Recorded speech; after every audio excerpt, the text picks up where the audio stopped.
Nobody warned Morayo that the most dangerous men are not the loud ones, not the ones who threaten, not the ones who shout, and not even the ones who raise their hands. The most dangerous men are the ones who smile, spend generously, and slowly convince you that because they make your life comfortable, they also own it. If anyone had told her this years ago, she would have laughed. Back then, she believed love was patience, and she also believed that if a man kept coming back, no matter how confusing the journey was, it meant something real existed underneath the chaos. She didn't know that some men don't fall in love, they simply acquire, and that was exactly what Kola did. He acquired Murayo the same way he acquired everything else in his life, confidently, carelessly, and with a quiet assurance that nothing he touched would ever truly leave him. They met on an evening that looked ordinary enough to be forgotten, a small gathering arranged by mutual friends. Kola arrived late as usual, stepping into the room like someone who expected to be noticed, and actually he was. He walked in with that effortless confidence that came from knowing money would fix most problems before they even formed. Morayo noticed him too, but not because of his attire or the aura. She noticed how still he was, how he spoke slowly, as though he didn't need to rush anyone into listening. Kola noticed Morayo immediately. He always noticed women like her, the calm ones and the ones who didn't compete for attention. He liked women who looked like they could be controlled. From the beginning, he made his position clear without even saying it outright. He paid for everything and dropped casual statements like breadcrumbs. I don't struggle for anything.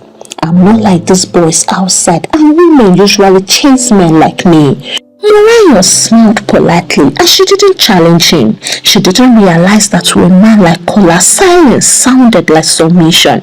They exchanged numbers and started talking. That was how the relationship unofficially began.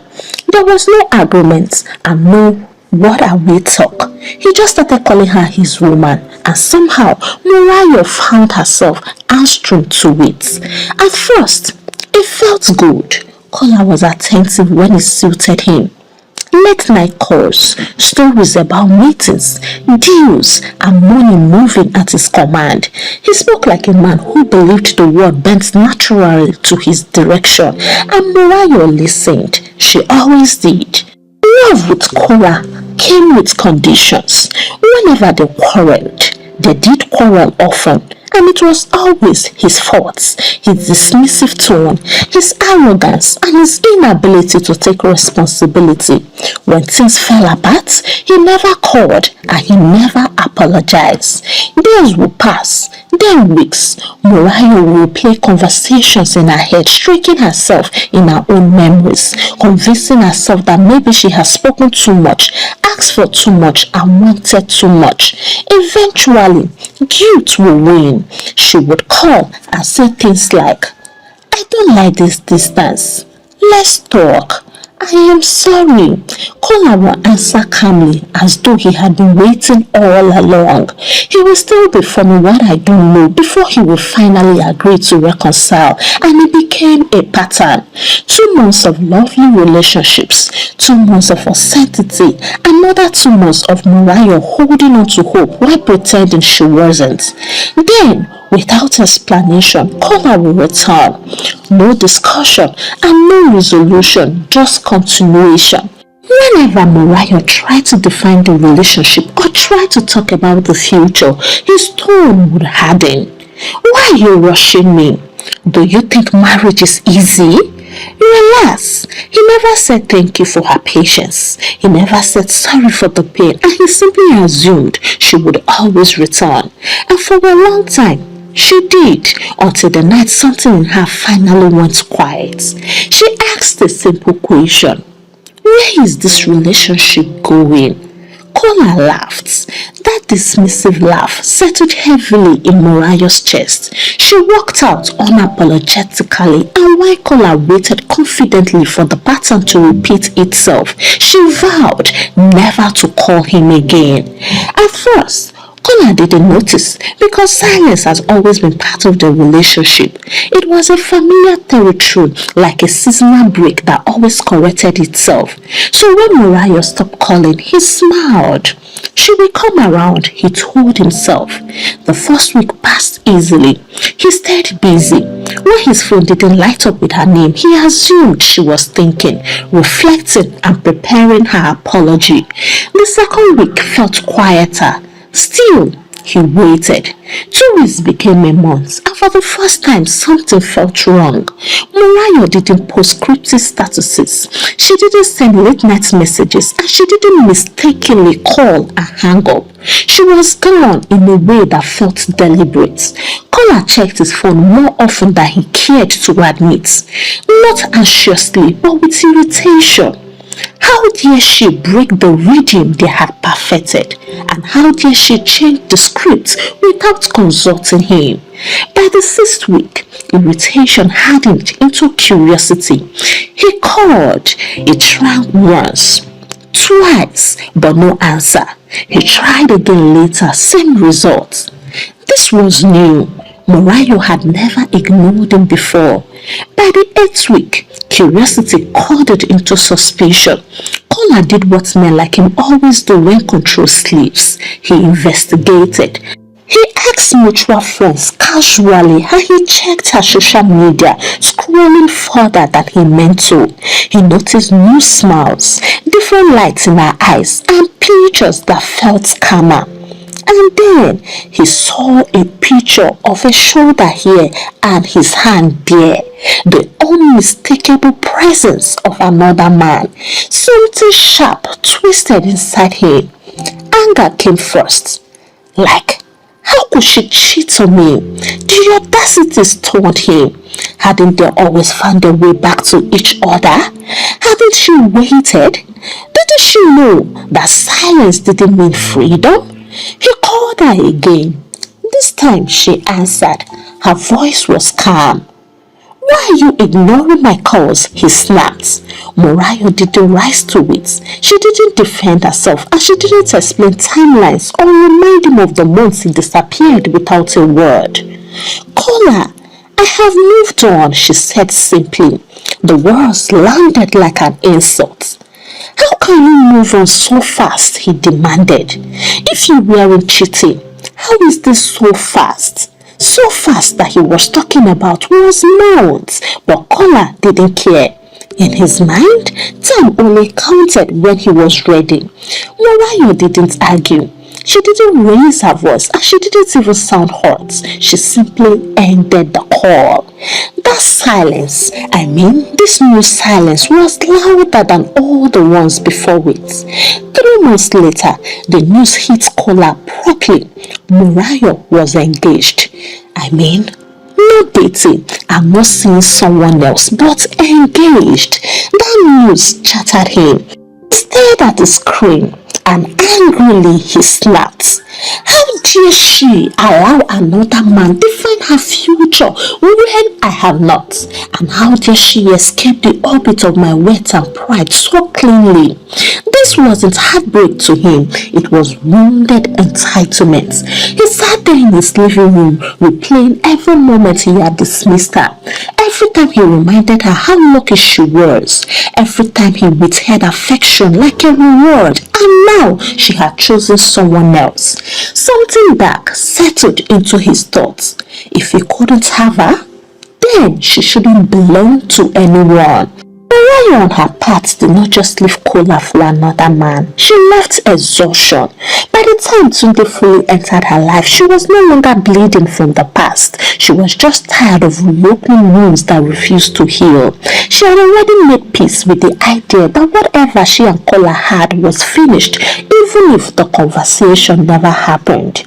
She and Tunde vibed effortlessly like water finding its level. Tunde didn't interrupt her, didn't talk over her, and didn't turn her experiences into jokes or exaggerations. At first, Morayo kept her guard up because years of emotional whiplash had trained her to respect inconsistency.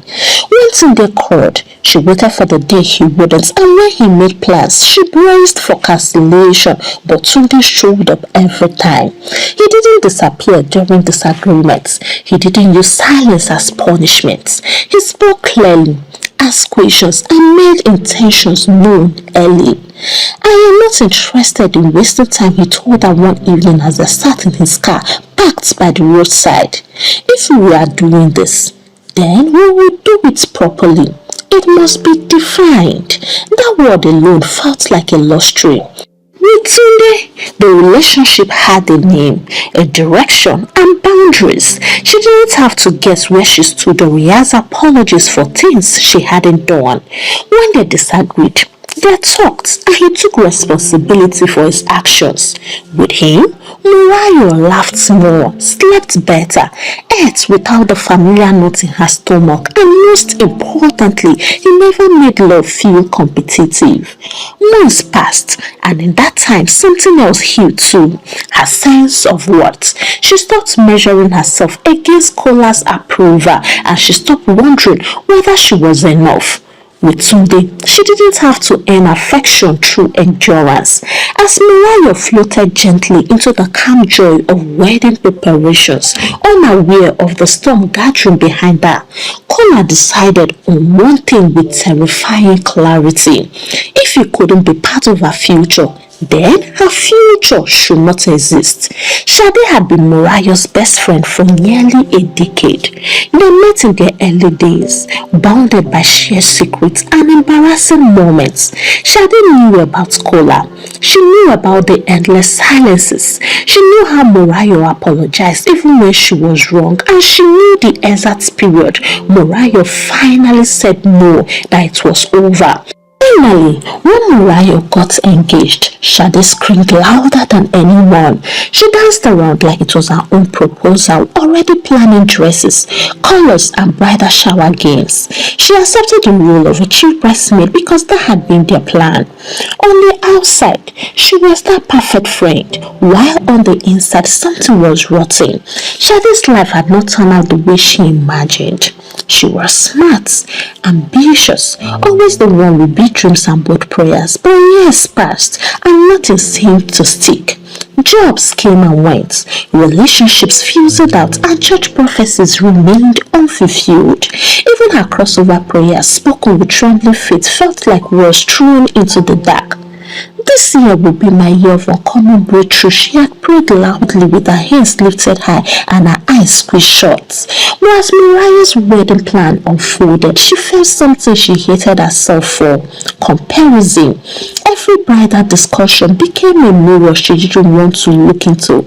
The fittings, the vendors, the excitements, and all. Then Kola came knocking. He didn't call ahead. He simply showed up one afternoon, leaning casually against his expensive car like a man who had never been told no long enough to fear it. Shade recognized him immediately. She stiffened when she saw him, suspicion flickering briefly before curiosity replaced it. "What do you want?" she asked cautiously. Kola smiled, and then he replied, "I need your help." He spoke slowly and carefully, as though explaining a business proposal rather than a crime. "I heard your friend's wedding is soon." Shade nodded. He leaned forward. Then he said with a low tone, "I don't want it to happen." Her heart skipped. "What are you saying?" "I want you to help me stop it." The words sat heavily between them. Shade laughed, and then he said, "This is not funny now.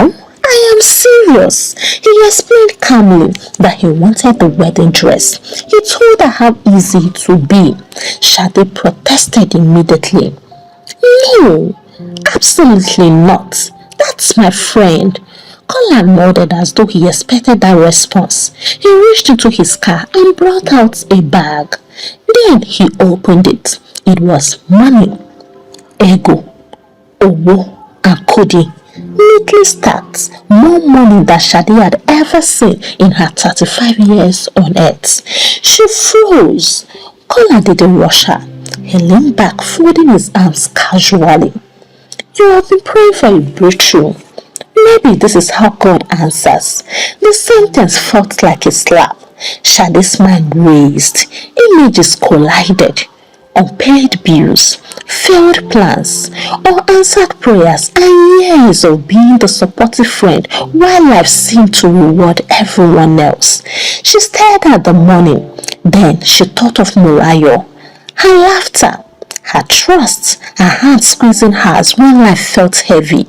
She pushed the bag away and then she said with a shaking voice, I can't and I won't. Think about it, he said calmly. I'll be around. That night, Shade couldn't sleep. She replayed the conversation over and over. The weight of the morning, the worst uncommon breakthrough. She argued with herself, bargaining with her conscience. It's just a dress. The wedding can be postponed, and by morning, the thought no longer felt impossible. Colin returned, and this time he had doubled the money. She accepted it like Judas Iscariot and promised to have a clean operation. On the night of the bridal shower, the hotel burst with joy. Ladies danced freely, wrapped in excitement and alcohol. Morayo laughed until tears gathered in her eyes, her guard completely down. Shade rushed her like a hawk, waiting for the right time to move into the room as they used the poolside of the hotel. When the noise reached its peak, she slipped away quietly. She knew exactly where the dress was kept. She moved carefully. Her heart was pounding and her ears were alert. She entered the room, locked the door and stared at the gown hanging. For a moment, doubt returned. Then she remembered the money she had collected. She folded the dress with shaking hands, placed it into a box she came with, covered it with her clothes, and walked out calmly. At the reception desk, they barely glanced inside. The scanner peeped. No hotel property detected, so she passed. Kola was waiting outside. She handed him the bag. I will come back for the bag and my clothes later, she said, her voice barely steady. He nodded and left. When she rejoined the party, nobody noticed her absence. The music swallowed everything. Morayo danced unaware. She danced too, smiling, laughing and hiding the tremor in her hands. She told herself it would be fine. She told herself it was just money, and she told herself God understood. The next day began like every wedding morning was supposed to begin, with laughter, chaos, and a kind of nervous joy that buzzed in the air like electricity. Morayo woke up with a headache and a smile.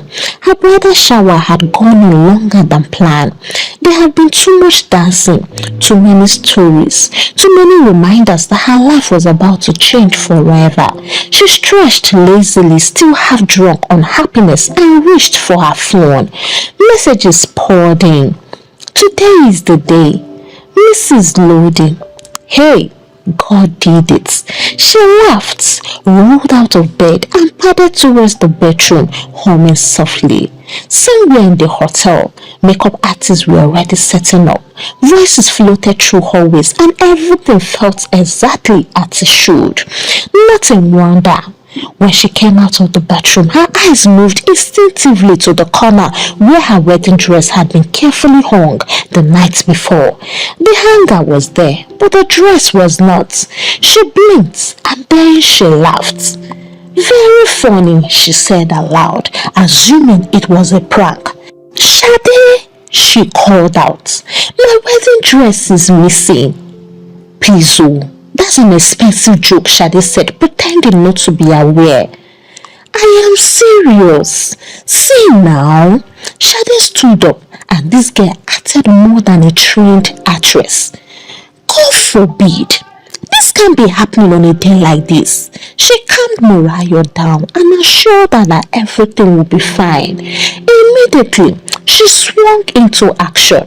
She checked behind the door, under the bed, and everywhere.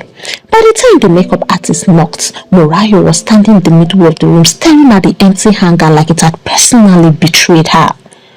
"What's wrong?" the woman asked gently.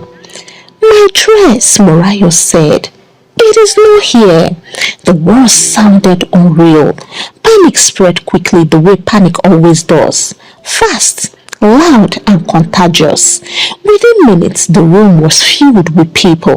Bridesmaids searched drawers that made no sense to search. Someone accused the hotel staff. Someone else suggested maybe Morayo had been too drunk and forgotten where it was kept. Morayo sat on the bed with her hands clenched tightly on her lap, breathing shallowly. Shade asked reasonable questions. She made phone calls. She frowned, sighed, and shook her head. Anyone watching would never suspect her because she didn't over or underreact. Morayo was just there thinking of all that she had imagined. The walk down the aisle, the moment Tunde would see her, the pictures, the memories, and all of it threatened to crumble because of a missing piece of fabric. Someone suggested calling the police. Another person suggested postponing, and that word postponing hit Morayo like a slap. She finally reached for her phone again and called Tunde. He answered on the first ring. "Love," he said. Her voice broke immediately. "My wedding dress is missing." There was a silence. Then he said quietly, "Okay, just hold on. Let me think of what to do. I will call you back." Those words steadied her more than any reassurance could have. While chaos continued around her, Tunde stepped into action. He called a bridal vendor. By miracle that felt almost sarcastic, the vendor had the same size available for rent. The design wasn't anywhere close to the one that was stolen, but was still a decent wedding gown. The ceremony ended, and Morayo walked down the aisle unaware that her dream dress was sitting in a bag somewhere else, handed by a man who believed love was a transaction. When Kola heard that the wedding had gone on, his rage was immediate and consuming. His pride was totally wounded. 2 days later, Shade was afraid as she prepared to meet him again to collect her clothes and bag. She rehearsed apologies and how to tell him how everything went. When she arrived, she apologized, told him all that happened, and he only said, "It's fine. No hard feelings at all." He handed her back to her gently and offered to drive her back. Grateful, foolish and exhausted, she agreed. As the car slowed on a lonely stretch, dread crept up her spine. "Kola!" she called out. He didn't answer. The next moment happened too fast. The door opened. There was a shove and her body hit the ground so hard. He released just one shot, threw her back to her and sped off. She screamed, and as she noticed no help was coming, she crawled to her bag, picked up her phone and dialed Morayo. Her voice was weak and broken. "I am sorry," she whispered. "I stole that wedding dress. Kola paid me to do so. I am on the lonely second-hand bridge. Yeah." That was all she could say. And somewhere, Kola was already planning his escape. Morayo's chest tightened so suddenly that she thought she might faint. She shouted and Tunde was beside her immediately.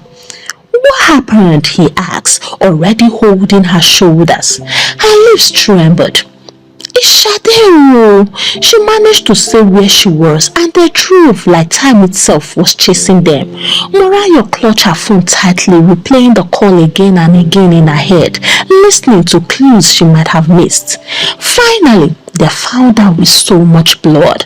Shade lay still, her body twisted unnaturally and her eyes were half open but empty of recognition. Morayo screamed, a sound so raw that startled even her. She fell to her knees beside her friends, her hair shaking as she touched Shade's arm.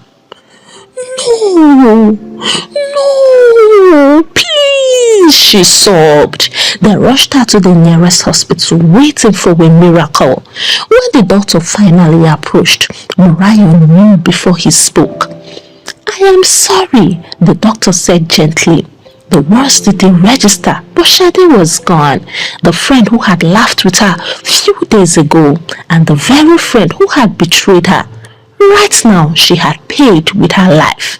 Morayo didn't cry at first. She couldn't. Shock wrapped around her like thick fog, muting everything. She felt hollow, as though the world had scooped something vital out of her chest and forgotten to put it back. They went to the police station and made a report.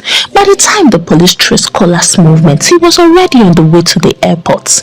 Money moved quickly. Connections were activated. Tickets were bought. He didn't pack much because men like him never do.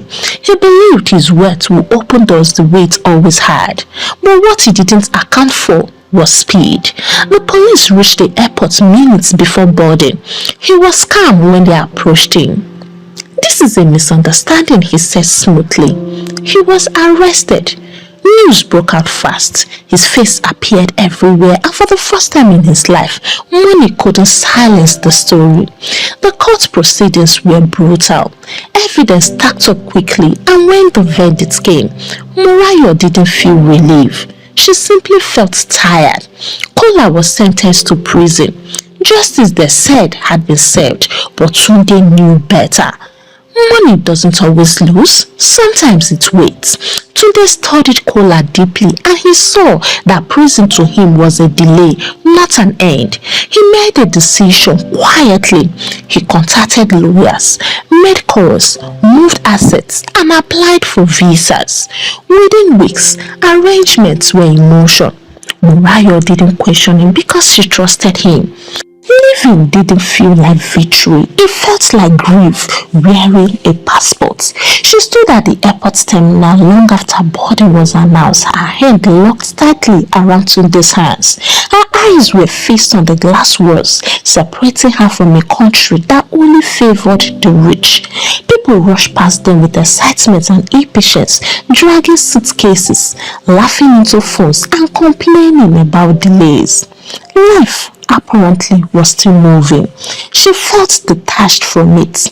Tunde squeezed her hand gently and said, "It is time." She nodded, though her body resisted.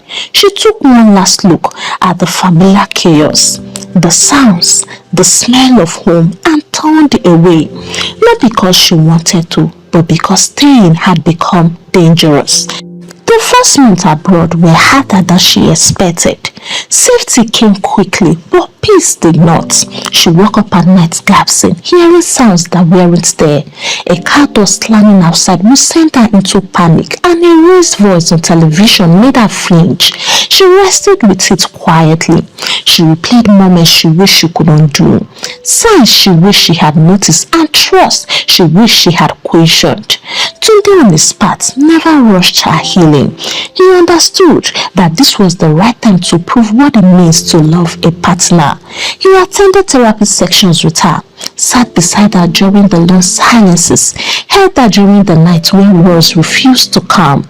Sometimes when she broke down unexpectedly, he would say gently, "You survived something terrible, and that's enough to make you grateful." Back home, the world moved on. News of Kola's conviction faded into background noise. Another scandal replaced it, another outrage, and another trending topic. People discussed the case less frequently, then not at all. Tunde was right after all. Money doesn't always lose. It only waits. Through mutual contacts, they heard whispers that Kola had lawyers working quietly, that appeals had been filed, and that his family was pushing, negotiating, and calling in favors. Nothing immediate or confirmed, but enough to validate their choice. Morayo stopped following the news.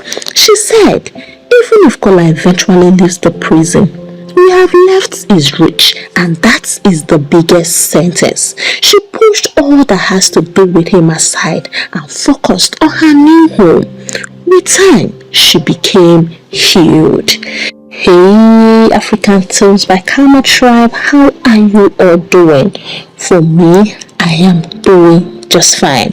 I hope you enjoyed the story as much as I did. Let me ask you, do you think Shade got what she deserves?